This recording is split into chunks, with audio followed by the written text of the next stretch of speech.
Alright, just an update on this Honda here. This is what we got going on.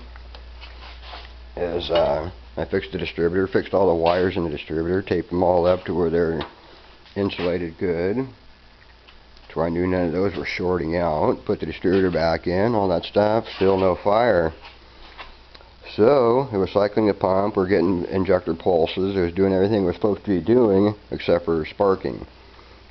So, I tested it and tested everything else in the car, and everything checked fine. So the parts store, I'm not going to mention their name, but they did test that igniter, and they said it tested fine.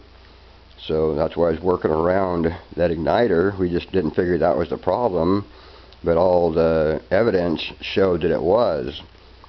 So I finally broke down and bought an igniter, put it in the distributor, and guess what? We got spark all day long. So, never trust test. Well, actually, I tested it myself. I bought a new igniter, and I tested the old one to the new one, and it still had the same resistance, didn't show any indication that it was shorted to ground or anything. Put it in the distributor, so I was really reluctant to put the new one in, spark all day long. But so I decided to anyway, and good thing I did. Because as soon as I put that igniter in, well, actually, I tested it myself. I bought a new igniter, and I tested the old one to the new one right now, and it still had the same resistance, didn't show any indication that it was shorted to ground or anything. So I was really reluctant to put the new one in, but I decided to anyway, and good thing I did, because as soon as I put that igniter in, then it fixed the problem. So, that's where we're at now. So, as you can see,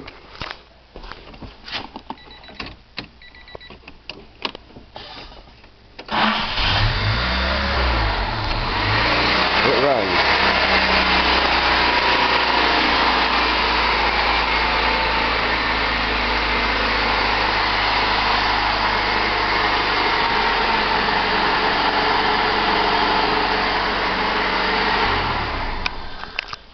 So, that's what we did there. I thought this thing was going to kick my butt, but I haven't had a car kick my butt yet, so this is not going to be the first. But that's what happened, even though all the evidence showed against it being the igniter, and even though the parts store said it was not the igniter. That's pretty much the first thing I've always known to go for first. If they tell you don't replace it, or it's not that problem, that's usually the first thing you go for. I've seen it time and time again. So, just a little update on that. So, this beast is running and ready to go on to the next one. We got a 2003 BMW 330i out here. Needs to have some a little bit of body work done on it. Needs to have a carrier bearing put on the drive line. So that's going to be the next one in the shop there to do that. We got another Honda sitting out here. I believe that one's a 96. That one needs a little bit of tune-up work and a little tinkering with it.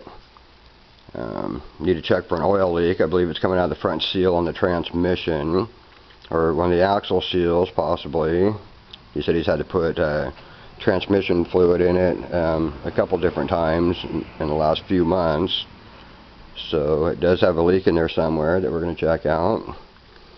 So those are the next two projects we got coming in. Besides, we still have the Fiero that I'm doing body work and paint on.